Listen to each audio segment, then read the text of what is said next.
Sandro, fique à vontade, do jeito que você quiser responder, a galera vai perguntando, tá? Vocês também. Então vamos ficando pro outro, passando o microfone. Na camaradagem. Giovana, vai começar? Então, primeiramente, boa noite, seja muito bem-vindo. Você podia contar um pouquinho da sua carreira de jornalística pra gente? Carreira no jornalismo.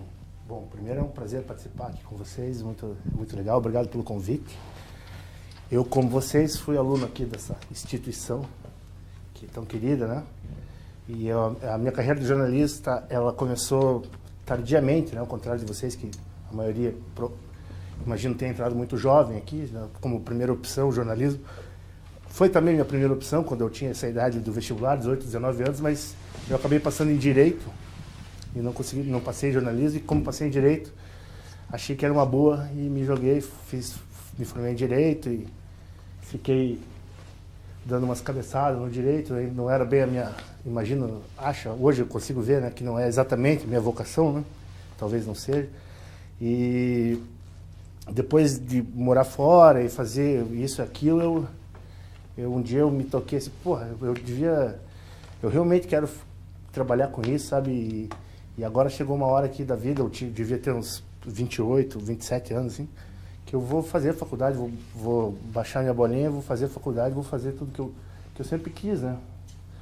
Aí, foi um dia que eu estava chegando na rodoviária, vindo do Rio, assim, eu morava no Rio, deu errado tudo lá, eu vindo com as minhas violinhas, assim, uma malinha e tal, daí eu vi no rádio do carro, assim, minha mãe foi me pegar, estava voltando com o rabo entre as pernas para casa da mãe, assim, aí ela foi me pegar na rodoviária, aí tava tocando no rádio, assim, vestibular na Universidade Positivo e tal, não era nem universidade, né, era centro, não lembro exatamente como é que era lá. Aí ela falou, porra, por que você não faz isso, cara?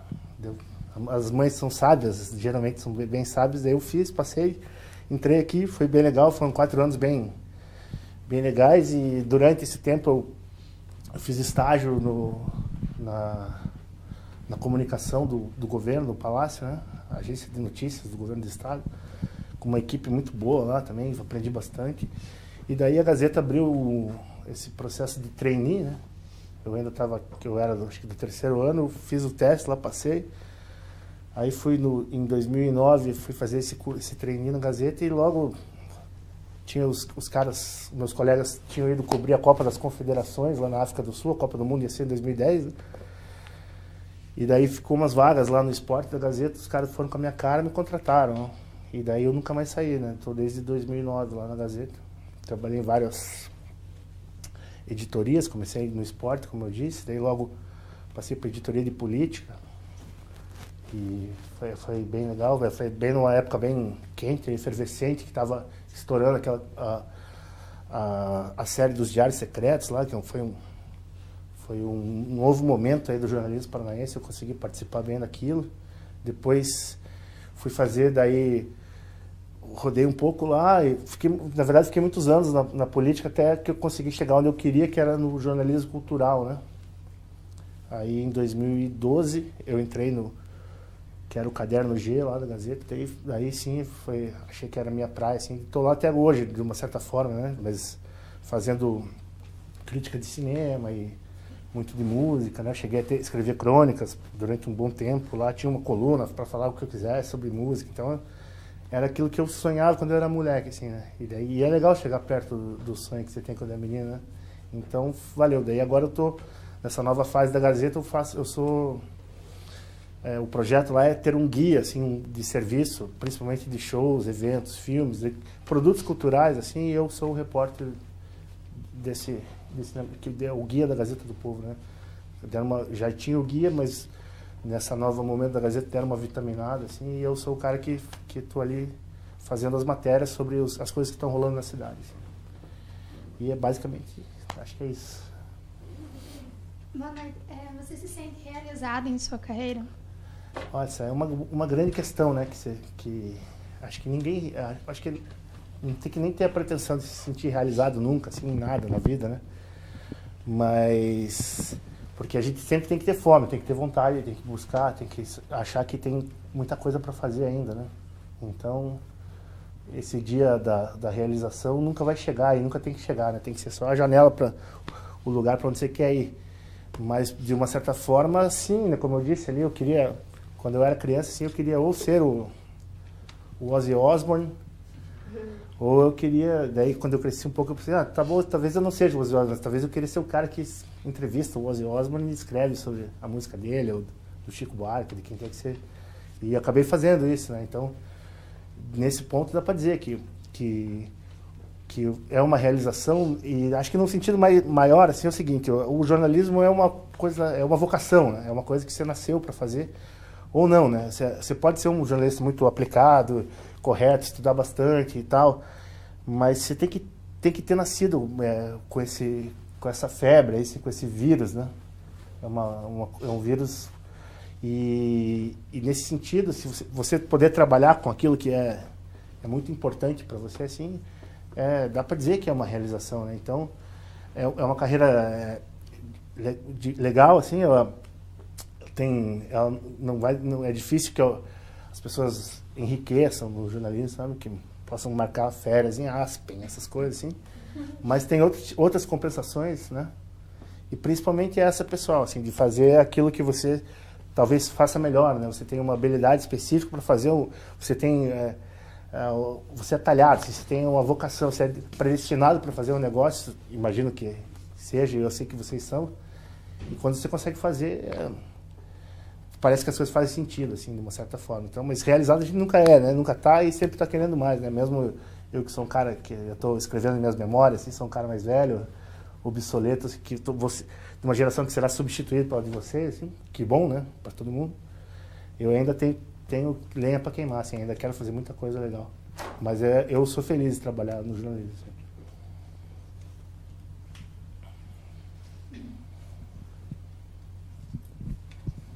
Boa noite. Tudo bem? Sobre o jornalismo cultural, você vê ele como um papel de hoje em dia, como uma ascensão dos artistas ou da cultura em si engajada na sociedade? Ascensão, eu acho que eu entendi o que você quer dizer. Assim, se o jornalismo cultural tem um compromisso com a sociedade, com a cultura, com C maiúsculo, uma coisa maior, em desenvolver isso, ou se serve como plataforma de divulgação de trabalho de artistas, assim, mais ou menos isso, né? E principalmente o compromisso principal teria que ser esse com o desenvolvimento da cultura como um todo. O objetivo, a missão, vamos dizer assim, uma palavra meio do mundo corporativo, assim, a missão do jornalismo em si, né? Desenvolver, fazer parte do processo de desenvolvimento da cultura, da sociedade em que ele está inserido. Agora, o jornalismo cultural teria que ter mais forte ainda esse viés, assim, essa busca, né? E nem sempre consegue, né? Nem sempre consegue. Principalmente nesse momento de crise absoluta, assim, né? Que assim como nos governos, assim, quando acaba a grana, quando as coisas começam a dar errado, a cultura é a primeira que os caras jogam ao mar, assim. Na crise do jornalismo, que é uma coisa que está acontecendo mesmo, é uma coisa parecida, sabe? Os cadernos de cultura, que são os primeiros que vão minguando a coisa. Então, o espaço que teria que ser da discussão da cultura, sabe, da transformação da sociedade, assim, e tem cada vez menos. Mas, sim, essa é a missão. E, por outro lado, tem também essa missão de prestar o serviço, de fazer esses produtos culturais chegarem no maior número de pessoas possível, né? Que é o que a gente tenta fazer, assim, é uma coisa meio que... Mas tem mais a ver com o trabalho do entregador de pizza daí do que com o trabalho do filósofo, né? Com o cara que está ajudando a pensar a sociedade. Mas alguém também tem que entregar a pizza. É uma das outras funções, e é tão nobre quanto a outra, né? Ainda que eu imagino que a outra seja a principal. Eu ainda tenho esse sentimento que ela é a missão principal. Mas fazer o meio-campo entre o consumidor de cultura e o cara que está produzindo também é uma das funções do jornalista. Essa é cada vez menos presente, é menos necessária, né? Ou mais desnecessária, porque mais e mais as pessoas estão se comunicando sem essa intermediação, né? Que durante 100 anos foi fundamental, né? O cara, o Machado de Assis lançava um livro lá no Rio, do Belle Époque, ali, o pessoal ia resenhar e você esperava o que o jornalista ia falar já há mais de 100 anos, né? E isso foi sempre assim, né? E hoje em dia cada vez menos. Então é uma coisa que a gente não pode olhar com desdém. É uma das funções mais legais do jornalista também, é fazer é tentar digerir o que é aquele produto cultural naquele momento, por que ele está ali, quem que precisa daquilo, sabe? Então são as duas funções, sim, do jornalismo cultural, e uma talvez seja maior que a outra, mas as duas são vitais, né, para esse nicho da profissão. Né? Mais uma pergunta. Por favor. Você fez uma matéria sobre apropriação cultural.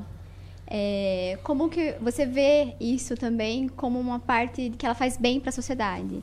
E isso entra exatamente como já conversou aqui nessa pergunta que você respondeu. Como seria, na verdade, a apropriação cultural como bem da sociedade? Olha só, legal que você... Obrigado pela leitura ali. É um tema que é meio polêmico, assim, e é um tipo... no jornalismo, no dia a dia industrial do jornal, às vezes você escreve sobre coisas que você talvez nem quisesse, talvez nem... Não seja exatamente... Não pare para pensar e não fale tudo o que você queria falar sobre aquele assunto, até porque é uma pretensão diária da gente querer falar sobre tudo e dar opinião, né? Que hoje em dia é uma praga no jornalismo, né? Tudo você tem que dar opinião para tudo, né? Então, as matérias, com todo respeito, eu já fiz várias, ou cometi várias como essa mesmo, mas então elas são sempre por que o Trump deve ou não atacar a Coreia do Norte, como as coisas funcionam, então a gente sabe tudo, né? Então, eu lembro que era uma matéria que a gente afirmava que talvez não, afirmava com todas as letras que a apropriação cultural, no fundo, é um processo que faz parte da construção da sociedade e não é tão nocivo quanto as pessoas que, devido a um determinado fato que aconteceu, acho que era a questão do uso de turbantes por pessoas não negras, né? Mas alguma coisa a ver com isso. E daí, no calor daquela coisa toda, alguém te pede, não, faça uma matéria sobre isso. Daí eu talvez tenha sido até um pouco apressado, assim, não é? Eu confesso que eu não tenho a opinião formada, mas a minha opinião é mais ou menos aquela que eu escrevi, que sim, é importante, que a história da humanidade é isso, né?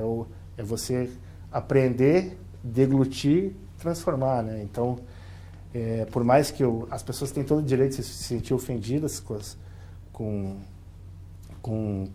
alguma coisa que acha que machuque, conspurque ali a cultura delas, isso a gente tem que respeitar sempre, mas eu ainda acho que a apropriação, o que a gente chama de apropriação cultural, ou apreensão, ou alguma coisa, aprender sobre o que existe no mundo e transformar e devolver isso para o mundo é uma coisa saudável, é importante e faz parte da máquina que faz girar a humanidade, vamos chamar assim. Boa noite. Tudo bem? Você fez direito como seu primeiro curso, tanto que foi a primeira opção que passou, mas sempre cogitava em jornalismo. Quando você resolveu assim, falou assim, não, é jornalismo que eu vou fazer porque eu sinto que tenho dom para isso, como foi para sua família? Porque normalmente tem uma discriminação, né? Tipo, porque você não vai ganhar dinheiro, porque... mas no caso ali, acho que os caras da minha família, acharam uma boa, porque eu não estava ganhando dinheiro com o direito também. Aí eles, quem sabe agora ele acerta, emplaca alguma coisa, né? Foi um pouco isso, mas na verdade quando eu tinha 19 anos, assim, me matriculei no primeiro vestibular, assim, aí eu falei, o que você vai fazer? Jornalismo. Legal. Mas eu vou fazer direito também. Aí sim, muito, muito inteligente da sua parte, você, sabe, a gente tem que se garantir, o futuro é aquela coisa, né, um tipo de conversa que tá quase presente na minha cabeça agora, eu que estou com a idade que eu estou, assim. Mas então foi isso, daí, mas é que eu nunca fui um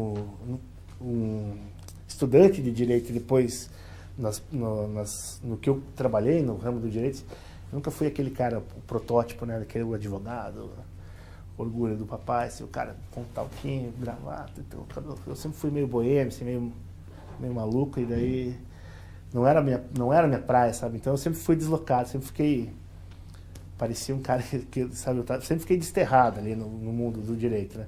Hoje em dia menos, hoje em dia eu consigo entender melhor, é uma ciência bonita, é uma coisa importante, e é legal ter feito, para o trabalho do jornalista foi fundamental para mim, quando eu fui trabalhar em política, assim, eu tinha uma visão da estrutura do republicana e de toda a filosofia que formou, das leis e tal, então isso para mim foi ótimo para conseguir trabalhar bem no jornalismo, mas eu era meio patinho feio, assim, eu era aquele cara esquisito no direito, e quando eu cheguei no jornalismo, encontrei a minha turma, sabe? Daí eu pensei, porra, é aqui mesmo, né?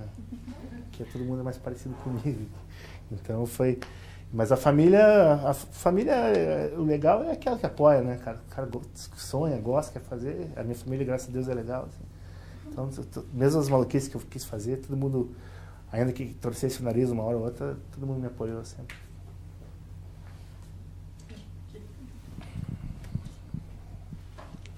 Tudo bem. Tudo bom? Você disse que tu foi pro Rio de Janeiro e não deu certo. Eu quero saber por quê. Como que foi, tipo, que você tomou a decisão, tipo, eu vou voltar para Curitiba, né? Eu vou voltar para Curitiba e hoje você se arrepende de ter voltado? Essa eu só posso falar na presença do meu advogado. Não, brincadeira. Presença do seu advogado. Não, mas é que eu era...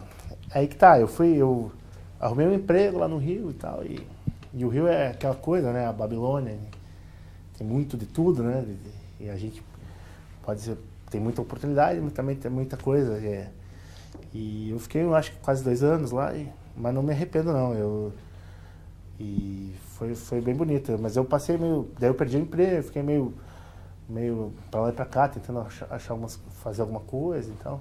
Mas eu era meio jovem. Quando eu fui pro Rio, quando eu finalmente me formei em Direito, assim, eu peguei e vendi um Fusca que eu tinha lá, quer saber? Eu vou embora.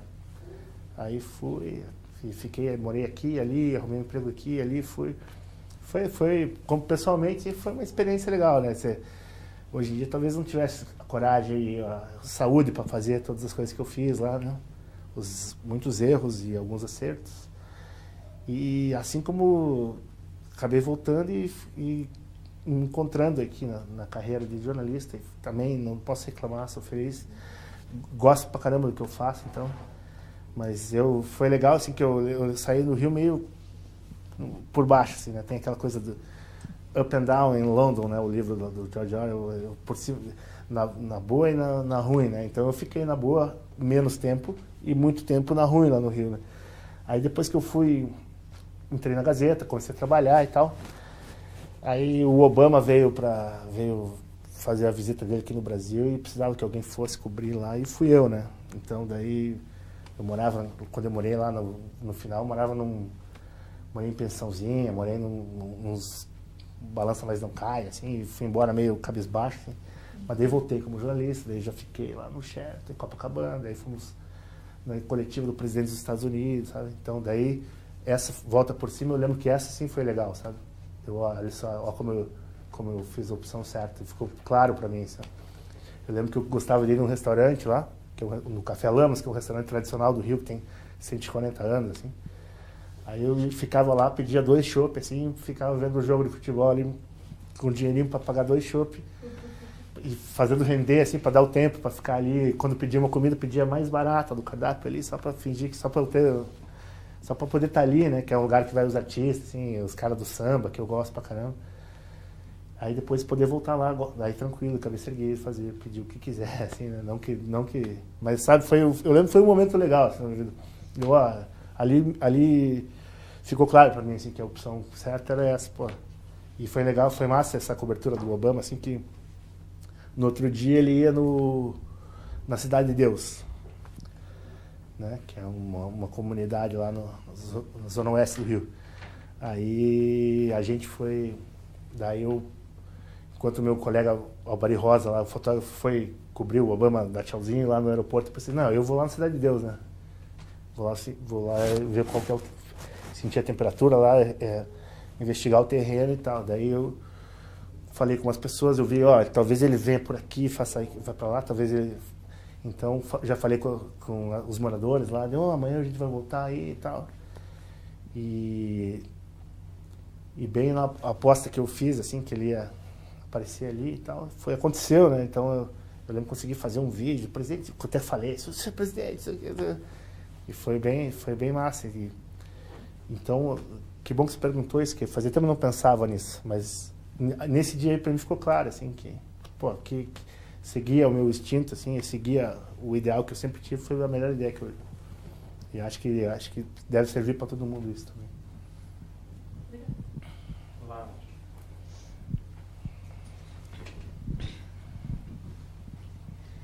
Desde quando você cursava a faculdade, você esperava seguir nessa linha do jornalismo cultural? Sim, isso aí sempre, desde que eu tinha 12 anos, assim, eu sempre foi eu sempre li muito o jornal, né, desde criança, assim, influência do meu avô materno, meu pai, sempre assinaram 2 ou 3 jornais, então o jornal sempre foi o prato do dia, assim, sempre foi feijão com arroz na minha casa, né? Eu nunca acordei sem ter o jornal na porta, só agora, né, que a Gazeta faz umas 2 semanas. Eu me sinto que nem o cachorro, assim, que vai buscar lá todo dia. Não, mas cadê, né? Não é fácil, mas não estou falando, não tô criticando aí a direção da empresa, né? Nem estou cuspindo no prato que como. Mas sim, e de tudo isso, eu sempre gostei pra caramba de ler não ficção, né, de ler os autores jornalistas, né, escrevendo crônicas, escrevendo os livros de viagem. Então isso sempre foi a coisa que mais fez ferver meu sangue, foi o bom jornalismo cultural, né? Desde o João do Rio, Hunter Thompson, os caras, sabe, mesmo os relatos de guerra, isso, essa coisa do jornalismo cultural e principalmente resenha de livro, ensaio, coisas sobre literatura e música também, né? Revista de música, sempre foi meu tesão, assim, e isso foi bem legal também, quando deu certo e tal, e eu cheguei a ter durante 2 ou 3, quase 3 anos, uma coluna na Gazeta impressa, assim, saia toda semana, em que eu falava só de da música que é feita em Curitiba, né? Chamava Acordes Locais. Eu herdei ela de um jornalista, também um amigo sensacional, que é o Lobão, Luiz Cláudio Oliveira.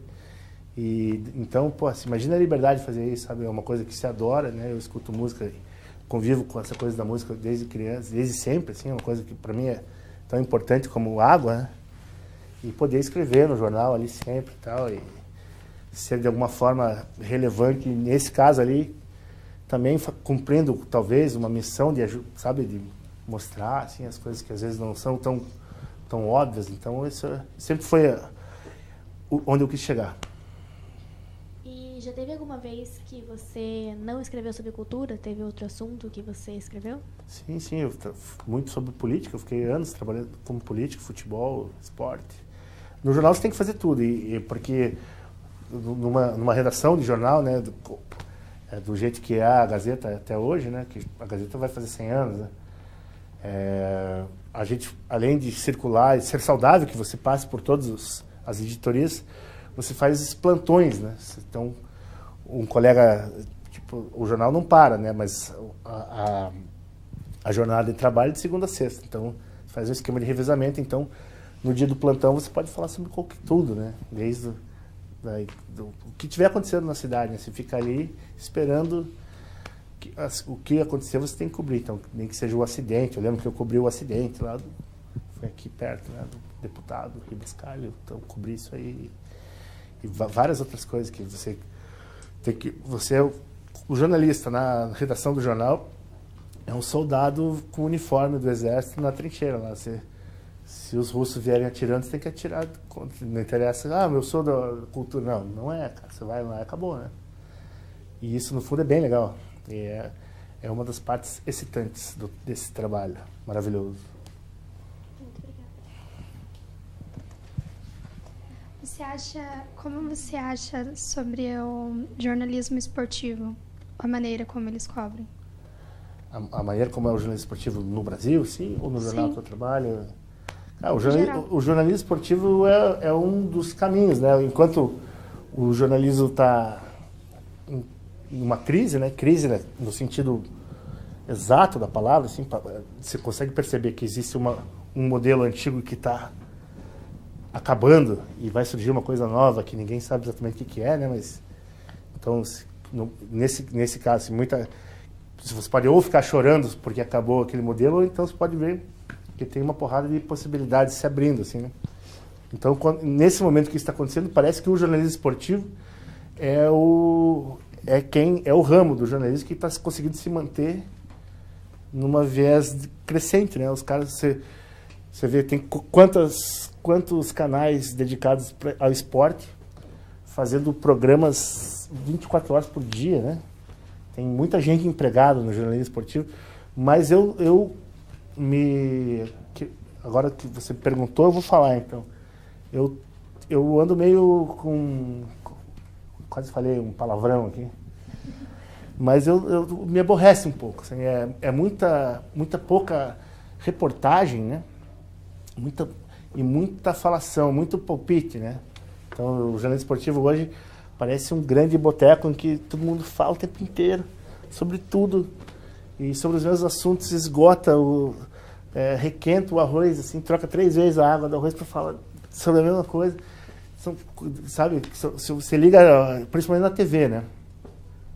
E no jornalismo impresso, as grandes revistas que tinha, acabaram, né? Ou ficaram menores e tal. E tem essa coisa que tem no jornalismo como um todo, que é o caça-clique, né? O sensacionalismo ali e tal. E que eu entendo, né, que é o modelo de negócio que se tem hoje, mas eu acho bem chato também. Apesar de ser viciado, assim, eu gosto muito de futebol, então eu fico vendo qualquer bobagem. Mas eu gostava, por exemplo, a ESPN, alguns anos atrás, tinha repórteres excelentes, faziam reportagens de TV, assim, geniais, profundas, que demoravam dias, com caras muito experientes, assim, contando histórias de pessoas que você não imaginava, no interior do Brasil. E eu sinto falta disso, sinto falta da reportagem. E tem muita gente trabalhando no jornalismo esportivo, isso é bom. Tem muita gente falando, opinando uma verborragia exagerada, e isso é mal, sabe? E eu sinto falta das grandes reportagens sobre o futebol, que é um assunto fascinante para falar não só do futebol, né? Tipo, como um dos grandes pensadores do futebol, que é o César Menotti, lá, o ex-técnico da Argentina, fala sempre que quem sabe só de futebol, quem entende só do campo de futebol, não sabe nem de futebol, né? Isso vale para todos os esportes, assim, a dimensão é maior, assim, é humana, né? Então, sinto falta das reportagens, e eu tenho certeza que muita gente sente também. É isso aí. Virou uma grande mesa de boteco, assim. Estou generalizando também, o que é sempre feio fazer. Existe muita gente que ainda faz boas reportagens e tal, mas bem menos do que era o desejável. Como que você vê a questão do esporte eletrônico? Está ganhando muito espaço hoje, na atualidade, né? Dos jogos. Sim. Pois é, eu sou um tiozão, né? Então eu não sou dessa geração aí, é uma coisa que não me pegou muito, né? O videogame, assim, né? E eu acho engraçado que seja agora tratado na editoria de esportes, né? E tem que ser, né? Tem que ser. É uma discussão bem antiga. Eu lembro do xadrez, né? O pessoal, pô, xadrez não é esporte, né? Ou eu lembro que o grande João Saldanha, um antigo lendário jornalista esportivo, também foi técnico da seleção, era uma das grandes figuras do Brasil, assim, líder comunista. Ele falava assim, pô, se turf é isso, como é que é? Pô, agora você tá o João Saldanha, esqueci, mas ele tinha uma grande discussão mesmo sobre, antigamente, o turf, né? A corrida de cavalo era a primeira página nas editorias de esporte, e com o tempo as corridas também decaíram, não existem mais, né? E o xadrez também, né? E agora chega, no primeiro momento, assim, eu pensei, pô, os caras estão loucos, né? Ficar passando o esporte eletrônico e tal. E depois eu fui ver que não, né? Que eu, na verdade, estava me comportando da pior maneira possível, que é aquele tiozão babaca que não consegue perceber que as coisas mudaram e que vai ser assim mesmo, né? Vai chorar, vai beber e chorar no boteco lá, porque... E acho legal, mas eu confesso que não é... Eu, por exemplo, se amanhã meu editor falar assim, você vai cobrir o campeonato lá a liga, não sei o quê. Não ia dormir, assim, ia ficar estudando de noite para saber o que era, sabe? Eu não consigo assistir, mas acho legal e acho que tem que ser assim mesmo. O jornalista tem que refletir a sociedade no qual ele está inserido. Ele é parte da sociedade. Você, né, não é você que escolhe, né? Você realmente tem que entender e tentar transmitir esse momento. E acho que é isso que está acontecendo. Fazendo um gancho um pouco com esse assunto da modernização, como você vê esse novo formato da Gazeta relacionado à cultura? Você acha que traz alguma vantagem por ser um pouco mais informal e mais digital? Essa é a grande pergunta, hein? Essa é a grande questão. Então, a Gazeta, que ela fez? Ela fez uma aposta agora, né? E pensando exatamente na geração de vocês. Assim, né? Tem vários estudos que mostram que pessoas que hoje têm na faixa entre os 15 e os 20 anos, assim, dificilmente mesmo, assim, 1% leria o jornal impresso. Né? Teria o hábito, como eu formei quando era moleque, assim, de ler, comprar, assinar todo dia o jornal impresso. Né? Então eles fizeram essa aposta aí meio ousada, assim, ousada no sentido que foi o primeiro grande jornal do Brasil, né? O primeiro jornal, o maior jornal de uma das capitais e uma das mais importantes do Brasil, que deu esse salto aí. É mais ou menos quando você vai na cachoeira com os amigos, assim, os caras, pô, será que a gente pula? Será que não? Pô, será que é fundo lá? Será que tem pedra? Aí sempre vai um louco lá primeiro e pula, né? Por algum motivo, né? E deu, moçada, deu, né? Ou não deu, né? Pode dar errado também. Né? E daí foi pelos motivos que a Gazeta tinha, foi essa aposta que ela fez, né? Foi uma coisa que foi pensada, foi trabalhada, porque olhando desse ponto de vista, dessa perspectiva aí, parece que é inevitável, né? Que você migre totalmente, todas as mídias migrem totalmente para o formato digital, de alguma forma, né? E durante anos, várias empresas estão tentando ver, estão tateando para ver qual que é o modelo que pode ser viável, né? E a Gazeta está apostando num. Quem souber essa resposta aí, essa aí vale alguns milhões de dólares. O publisher do New York Times, do The Guardian lá, adorariam saber se alguém souber o caminho, né? Porque, como eu disse antes, ali é o momento em que um modelo vai ser superado e vai surgir um outro diferente. Não se sabe exatamente ainda qual. Isso aí inclusive, parece que é uma coisa da história mesmo, né? Não só na indústria da comunicação, os jornais, as empresas jornalísticas, a indústria mesmo, como um todo, também está vivendo um momento parecido. Assim, aquela coisa do operário, dos sindicatos. Então, tudo isso está em xeque, mesmo na política também. Sabe? O modelo parece que não serve mais, sabe? E a Gazeta teve que se adaptar. Então, você perguntou exatamente da cultura. A Gazeta tinha um caderno de cultura parecido com os cadernos de cultura tradicional. Então, com espaço para livros, para discussão, para fazer essas pensatas, como aquela que ela citou aqui, né, sobre algum assunto que fosse um tema cultural do momento ali, e resolveu extinguir, né, e apostar muito no serviço, como outros jornais estão fazendo, e é o que eu estou fazendo agora, e deixar essa discussão uma coisa mais, essas discussões aí, uma coisa mais envolvendo a República, assim, né, envolvendo a vida pública. Então, é uma aposta e tem que ver se vai dar certo. A direção ali tem dito que a intenção que eles tinham lá, eles estão conseguindo alcançar, né? E a gente torce que sim. Eu confesso que eu sou órfão do jornal impresso, sou órfão de ler coisas principalmente sobre literatura, assim, no jornal. Acho a coisa mais gostosa que tem. Ou ler crônicas, né, que era um espaço que tinha também no jornal, né? Crônicas literárias mesmo. A Gazeta tinha o Luiz Henrique Pelanda, comprava o Veríssimo e tal. Então é uma coisa que para mim faz muita falta, sabe? Você acordar e ler uma crônica, um texto literário de primeira, assim, no jornal. Isso é uma coisa que eu sou órfão disso, isso me dói. Mas é o momento, então o jornal, a empresa, ele está pagou para ver, né? Então, vamos ver quem que vai ganhar o pote aí nesse jogo de pôquer.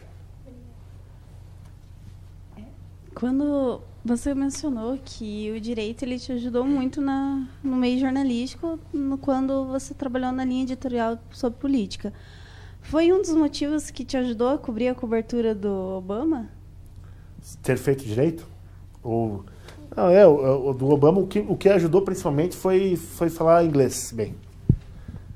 E tá disponível também. As coisas no jornalismo, geralmente, pelo menos nesse que eu vivi, né, o que até agora, é você estar no lugar certo na hora certa também, né? É assim, ó, quem que tá com o passaporte em dia aí? Aí o cara, puta, eu não, assim, eu tô. Ah, então você vai pro México aí amanhã, sabe? Acontece bastante isso. Então é importante você estar sempre bem esperto, né? E dessa coisa, ó, quem que fala inglês bem aí? Daí eu pensei, o Sandro fala. Daí eu falei assim, eu falo. Então você... Aí eu lembro que o editor não ia muito com a minha cara, assim, tá bom, você vai lá na coletiva do presidente dos Estados Unidos, seu merda. Não, ele não falou isso. Mas foi mais ou menos o que rolou. Então, o importante é estar sempre esperto, sabe? Passaporte em dia, é muito bom saber se comunicar, falar uma língua diferente, principalmente inglês, né? Abre portas, assim. Mas ter feito direito me ajudou muito a entender, a pensar pautas, assim, a ver o que estava acontecendo e entender a coisa de um jeito maior, assim, mais amplo, assim, conseguir ver, usando o clichêzaço, assim, a floresta inteira, assim, em vez de ver só a árvore. Então, é bom, né? E sempre bom, né? O negócio para fazer jornalista tem que ler bastante, tem que se interessar principalmente por história, assim, você tem que saber que as coisas não começaram ontem, sabe? E quanto mais você souber, melhor, né? Sempre é melhor. Você atualmente trabalha na área cultural, já trabalhou na política, que no momento passa por um momento peculiar no Brasil, e o esporte é algo constante. Você pensa em voltar para alguma dessas áreas? Olha, eu não, cara. Né, que ninguém nos ouça, mas eu preferia ficar na cultura aí, falando de amenidades aí. Agora a política me deixa doente um pouco, cara. Hoje foi um dia trágico também, né? Hoje a gente viu o estado policial aí atacando violentamente a população, né? Não dá para imaginar, né, cara, que, sabe, num país depois da redemocratização, assim, faz o estado atacando o povo, né, cara? Para mim, então, um pouco por covardia, talvez, a política tá me deixando doente, cara. Então por exemplo, eu sei que é excitante, e se eu fosse professor de jornalismo, hoje eu teria mandado meus alunos mais sagazes, assim, para a câmera, lá para ver aquela confusão toda, né? Que faz parte também desse processo de transformação da sociedade, da política. Mas eu tô, ainda que, como eu disse, por covardia, assim, eu tô feliz ali como redator de amenidades, como se dizia antigamente, porque é um momento complicado da política mesmo, mas que precisa do jornalismo mais que nunca, né? E como já aconteceu em outros casos, assim, que não foram tão graves e tão complexos como esse caso que está acontecendo hoje, foi o jornalismo quem talvez o braço da sociedade mais importante, o que mais trouxe a coisa para a discussão, que mais mostrou o nervo exposto ali da sociedade, né? E continua sendo, pro bem e pro mal, né? Tem bom e mau jornalismo também. Isso é uma outra coisa que deixa a gente meio doente, né? Ver um tipo de jornalismo que se faz lá que tem espaço para todo mundo, mas que você não concorda, entendeu? Mas eu estou muito feliz com o momento do jornalismo brasileiro como um todo, talvez, mas particularmente tem muita gente trabalhando muito bem nesse momento de crise, de caótico, complexo, e é difícil, cara. Todo dia tem todo dia não, né? Às vezes no mesmo dia, muitas reviravoltas e tal. O fato de acontecer daqui ser um dos epicentros da crise, por conta da vara federal que julga os casos que são os de maior repercussão, também abriu espaço muito grande para os jornalistas aqui, né? Assim como para os advogados aqui, estão ganhando muita grana defendendo os caras aí. Tem muito jornalista, colega nosso, que está escrevendo para uma porrada, tem os caras estão escrevendo para Piauí, para o Estadão, para fora, para o país, sabe? Então abriu um campo legal também. Sempre tem um lado positivo das coisas. Às vezes é difícil de encontrar. Ainda sobre política e a gente sabendo que as coisas não aconteceram hoje e bem antes, a tua matéria sobre síndrome do idiota confiante, onde que você vê, na sua percepção pessoal mesmo, a origem dessa linha de pensamento?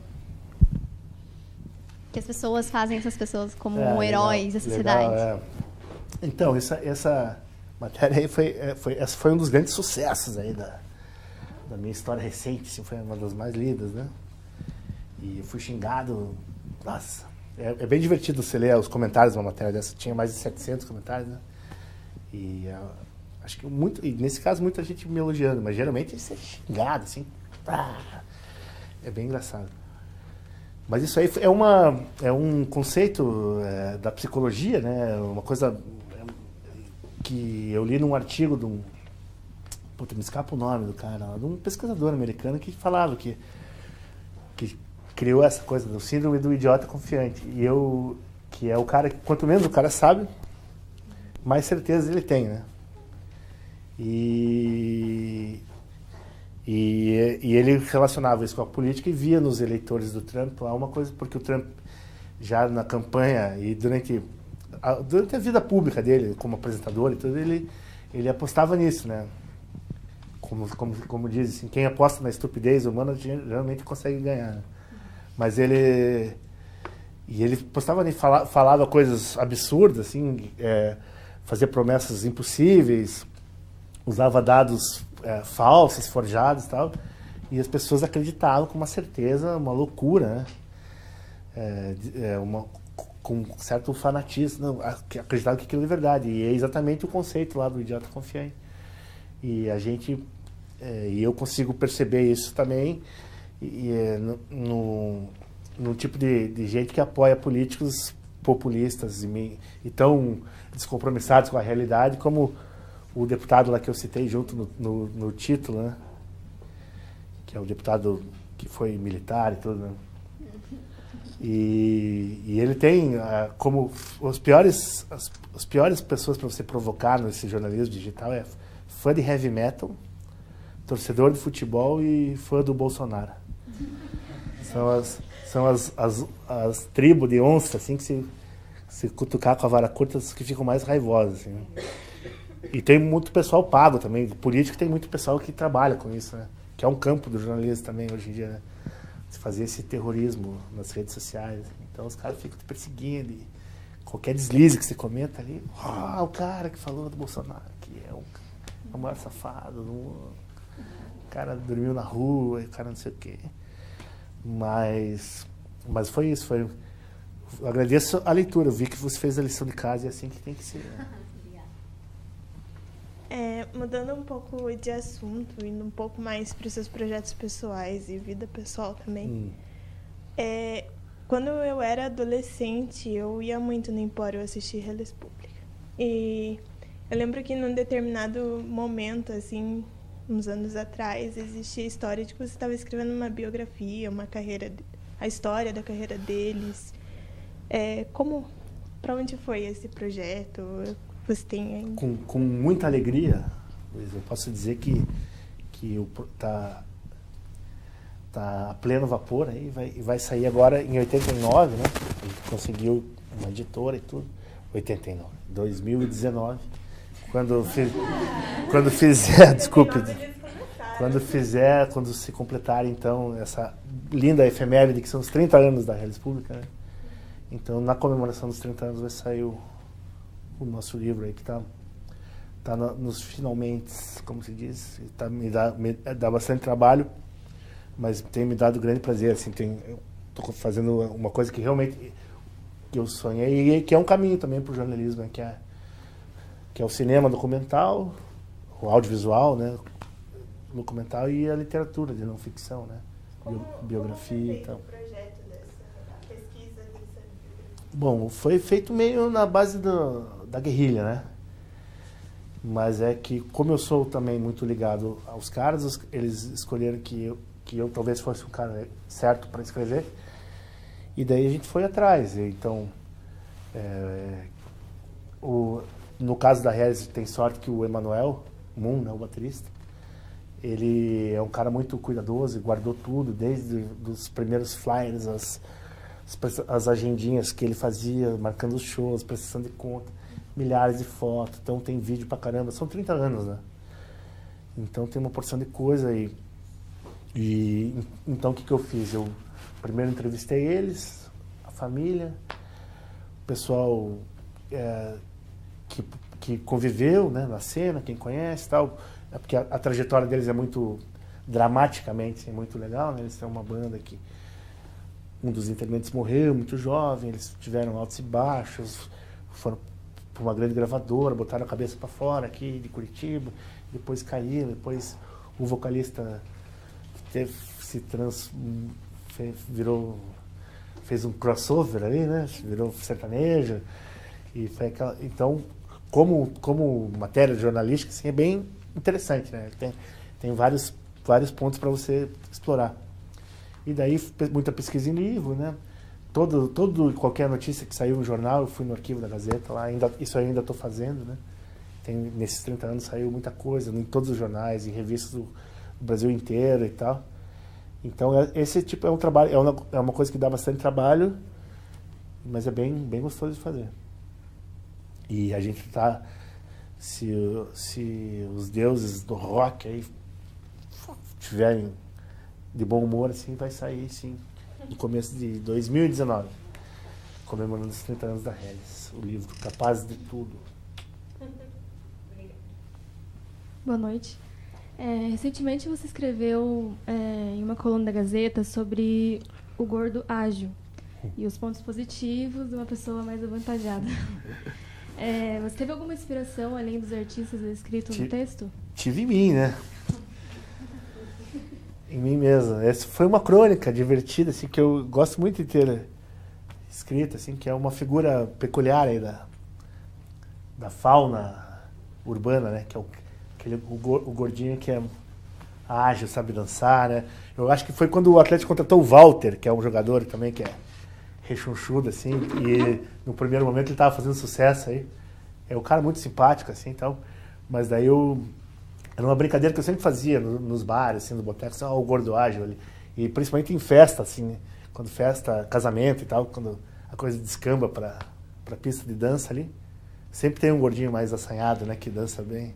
E eu acho que eu me incluo um pouco, não sei se eu sou tão ágil, assim, mas foi uma das inspirações. Que legal que você leu isso aí.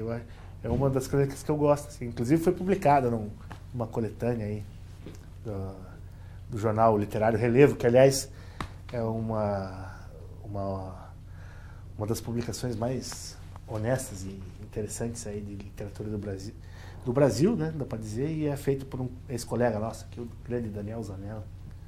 E então essa é uma crônica, né, uma crônica do jornal que é uma coisa divertida, leve, né, é mais para compor ali aquele cenário que é tão cheio tão envenenado, né, de verdade, coisa da política, assim. É bom que tenha um texto para dar um texto literário desse para dar um respiro, né? A crônica eu acho uma coisa muito importante. E como jornalista eu acho a coisa mais, o produto jornalístico mais nobre que tem, o mais legal. A crônica para mim é uma coisa, e é um estilo literário muito brasileiro, né? Muito interessante. Eu adorava escrever crônicas e ainda quero escrever muitas, se as coisas derem certo. Boa noite. Boa noite. Você escreveu sobre Por que Eles Nos Odeiam Tanto. Eu gostaria que você me explicasse um pouquinho mais. Você citou o livro O Outro Lado da América, alguma coisa assim? Sim, sim. Gostaria que você me explicasse um pouquinho mais sobre Isso também é mais ou menos na mesma linha, assim, é meio, não é uma piada, né, mas é uma coisa meio irônica, meio sarcástica, assim, né? Que dos passatempos do jornalista, imagino eu, assim, seja escarafunchar textos e teorias malucas e ensaios, né, e como tem, né, como tem material pra gente mexer, revolver e achar, fazer essa arqueologia literária, assim. Aí tinha um ensaio de um cara que é meio paranoico, assim, totalmente não, né? Paranoico dizendo que havia e há em curso uma revolta, tipo uma guerrilha, assim, como se fosse um foco guerrilheiro dos animais contra os homens, né? Que na evolução os animais estão ficando mais espertos e eles, ao contrário do que a gente acha, que eles são subservientes a nós, tal, nós como humanidade, né? Eles estão, na verdade, putos da cara com a gente e não vem a oportunidade de dar o troco, né? Da vingança. E a hora da vingança está chegando. Aí o cara cita dados malucos lá, que houve uma revolta de macacos na Etiópia. Uma vez o cara foi pegar água num poço lá, os macacos cercaram ele como um grupo Black Bloc mesmo, assim. E nessa tática aí apedrejaram o cara e tal. E eu achei aquilo bem divertido. Eu achei, porra, isso aqui não é uma crônica. Daí eu comecei a ver que o cachorro lá da minha mulher estava me olhando meio estranho, assim. Aí eu pensei, acho que ele tá nessa conspiração aí dos bichos contra nós. E eu torço para que esteja mesmo em curso essa conspiração. Né? Eu acho que se os macacos vierem... Tava na hora, né? De alguém reagir, né? Que sejam os... Tem vários relatos, assim, bem... Tem caras que escrevem bem a sério isso aí, assim, eu acho bem divertido. Tem uns bichos bem diabólicos também, né? Tem uns que tem uns venenos, assim. Eu torço pra eles, eu sou da torcida organizada desses bichos.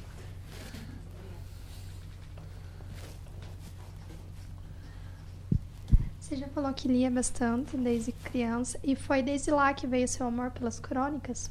Sim, crônica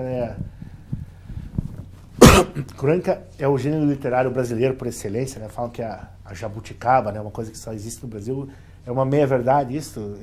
A crônica existe em várias... na maioria do mundo ocidental, no jornalismo ocidental tem a crônica, mas no Brasil ela achou o habitat natural dela, se foi levada à última consequência, né? Então, eu sempre achei a parte mais divertida do jornal, mas eu lembro que o que me ganhou mesmo foi uma vez que eu peguei sarampo.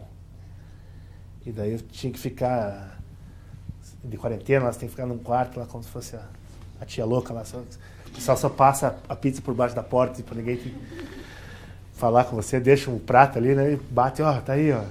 Aí você vai, e nesse tempo aí que eu fiquei convalescente, eu li as crônicas do Nelson Rodrigues, meu irmão me deu, ou alguém me deu. Acho que minha namorada na época, assim, eu era adolescente, né?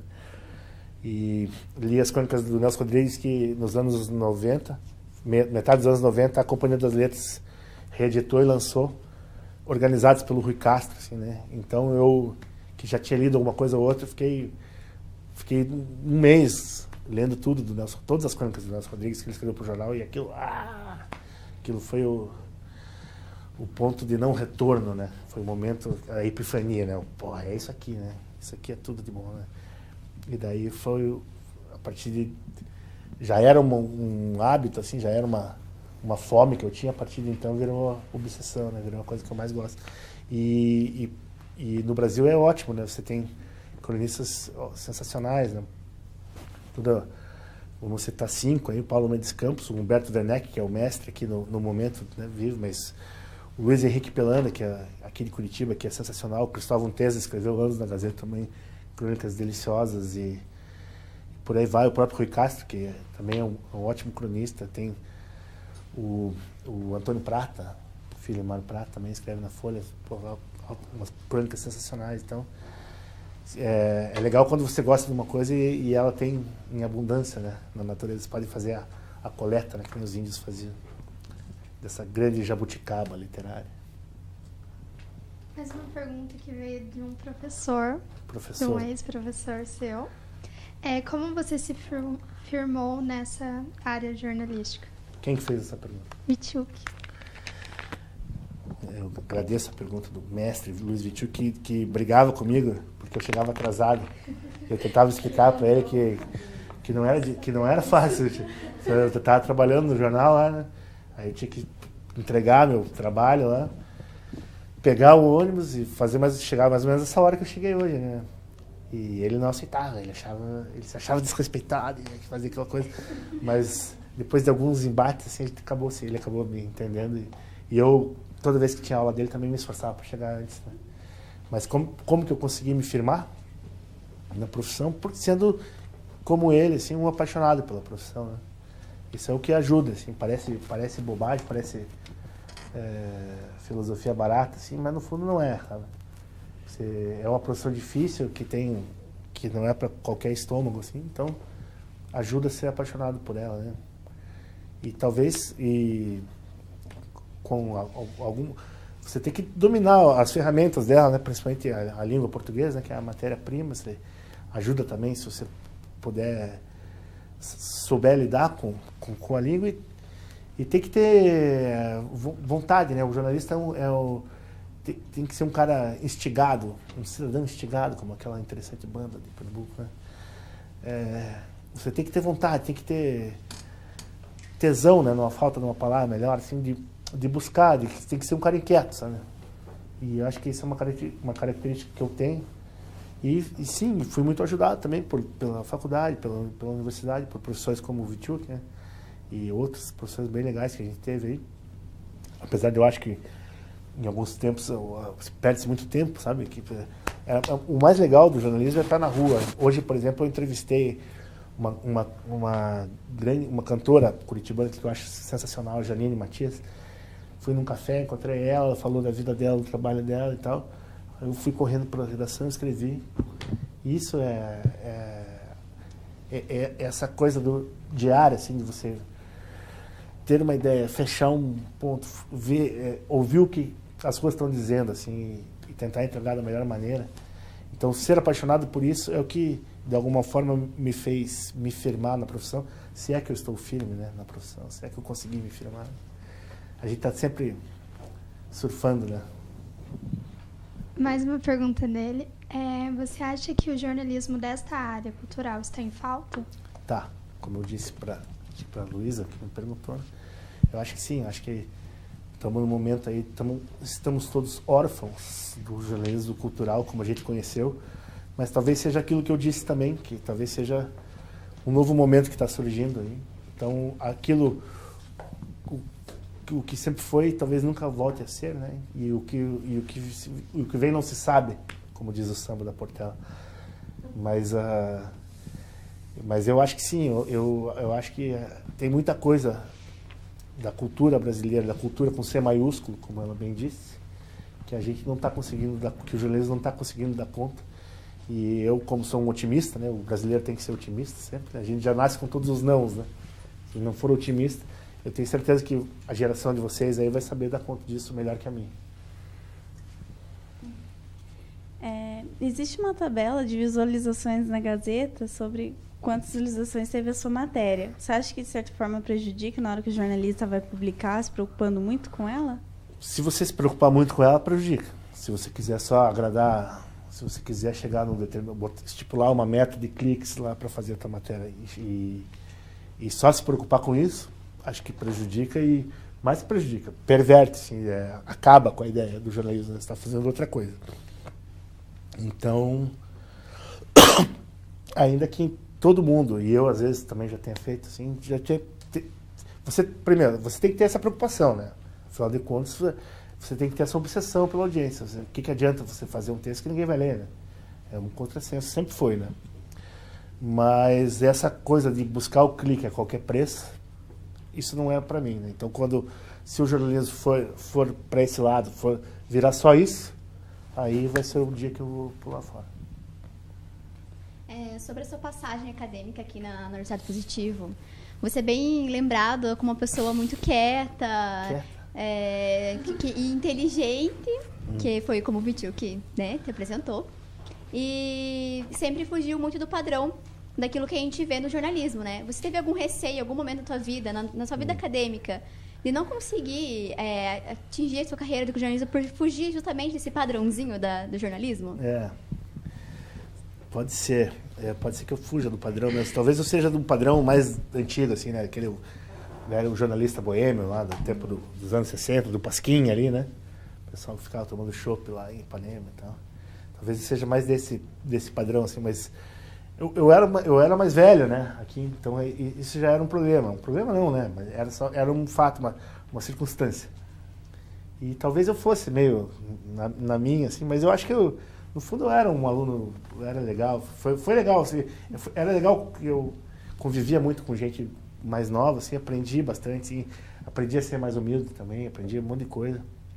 E eu, né, eu acho que o importante é fugir do padrão, né? Que chato que fosse, né?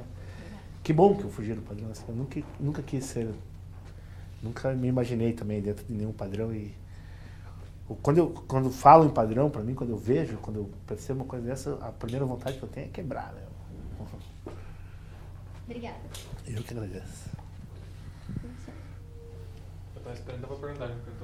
Eu queria falar um pouco da tua leitura, porque você falou de você ler classicamente do jornal em casa e tudo mais, e a mudança que a gente tem nos cadernos culturais. A gente vê hoje muito blog de nicho, muito conteúdo de nicho, principalmente na cultura. Você consome esses novos formatos? Que tipo de blog você lê? Como é que você se informa com cultura hoje? Legal. Cara, eu leio sim. Eu gosto muito de ler... Eu gosto muito de ler os jornais ingleses, né? Eu assino The Guardian, assim, e ele tem vários blogs interessantíssimos de cultura, assim. E bem de nicho mesmo, sabe? Tem o cara que só fala só de Shakespeare e o cara que só fala de filmes russos, sabe? De literatura russa do tempo da Revolução e tal. Então, eu gosto muito de ler. Eu leio muitos blogs e blogs de jornalistas brasileiros também, egressos dos cadernos de cultura, que escrevem hoje sobre assuntos variados, secos e molhados. Vamos pensar aqui no André Marcinski, por exemplo, que é um cara que eu leio todo dia. O Ricardo Alexandre, que nesse campo da biografia de musical no Brasil, é um cara que eu me espelho, assim, um cara que eu troco ideia com ele, assim, e também tem um blog há anos muito, muito legal. Então, eu leio muito isso. Leio o que mais que eu leio, cara. Mas sim, eu acho bem interessante. E sites sobre coisas estranhas, assim, sabe? É uma coisa que é legal de ler e tal. Coletânea de jornalismo antigo também é uma coisa que eu acho bem legal, bem interessante ler. E escutar muita música também, né? Tem vários blogs de música. Eu vou lembrar aqui do Pop Load, lá do Lúcio Ribeiro, que é um cara que eu também admiro há muitos anos, assim, que são interessantes porque tratam não só de música, não só dos lançamentos, mas da música como o bem cultural, né? Tudo que está em volta da música, assim, isso que é legal de ver. E esse tipo de jornalismo me interessa. Eu acho que essa é uma das saídas mais inteligentes, assim, nesse momento de crise. É você ficar muito especialista num assunto, mas como eu disse antes, se entender só de um assunto, você não entende nem daquele, né? É legal saber, imaginar o que é aquele assunto que você ama, assim, que você conhece melhor que ninguém, aonde que ele está no mundo, né? Então é por aí. Pelo tempo, para fazer mais uma pergunta. Alguém quer? Não, para fechar. O ping-pong em si, né? Opa! Pode ser? Sua paixão. Minha paixão? Isso. Olha que pergunta, será que já me fizeram essa? Minha paixão é a literatura e o futebol também, e o vinho tinto. Família. Família... Olha só, cara, eu não estava preparado para isso, mas eu ainda que fuja dos padrões, tal, eu sou um cara que eu nasci numa família, daquela família que se abraça e bebe junto, e canta, faz festa, sabe? E chora, e então eu acho sensacional, eu acho fundamental, eu acho uma sorte, assim, ter nascido numa família de gente que te apoia, que te mostra o caminho, assim, que te ajuda e que te cobra e que faz você repensar. Então, eu acho a família bem importante mesmo. Uma tristeza. Tristeza do Jeca. A tristeza é aquilo, é ver a esperança que a gente tinha no Brasil, assim, a fé inquebrantável que a gente tinha no Brasil está em cima de uma camadinha de gelo assim desse tamanho. Então isso para mim no momento a minha tristeza é uma doença para mim, fazendo muito mal. É a situação republicana do Brasil, o contubérnio brasileiro. A cultura. A cultura, essa sim é a coisa mais importante do mundo, né? É o feijão com arroz e é o caviar, e é o vinho raro, assim, ao mesmo tempo, sabe? É o ar que a gente tem que respirar, assim, é o fluido que a gente devia estar nadando dentro. Assim. E por fim, a Gazeta do Povo para você. Gazeta do Povo é a casa que me deu a oportunidade de eu ser tudo aquilo que eu sempre quis ser. Então, só por isso eu tenho que ser muito grato a ela. A Gazeta como a instituição, ela foi muito importante. Eu cresci lendo a Gazeta, né? Me alfabetizei lendo a Gazeta. E consegui o que eu sempre quis, que foi trabalhar na Gazeta, escrever na Gazeta com total liberdade. Então, eu tenho que agradecer para sempre a Gazeta. Eu considero como a minha família, por tudo que... a oportunidade que ela me deu, e eu estou torcendo para que a Gazeta consiga lograr êxito nessa empreitada aí na qual ela se atirou de peito aberto. Muito obrigada. Eu que agradeço vocês aí. Tomara que eu tenha respondido a contento. Foi um prazer. Deixa eu agradecer também, acho que foi muito legal, Sandra. Acho que assim, claramente uma fala muito apaixonada pelo jornalismo, assim, dá pra ver a paixão, a empolgação falando. Acho sempre legal quando tem pessoas com tesão pelo jornalismo, quando transparece isso, acho que foi muito legal. Que bom. É o que eu sinto mesmo. Se eu pudesse reformular então a pergunta da paixão, o jornalismo é uma grande paixão. Valeu, palmas para a Sandra.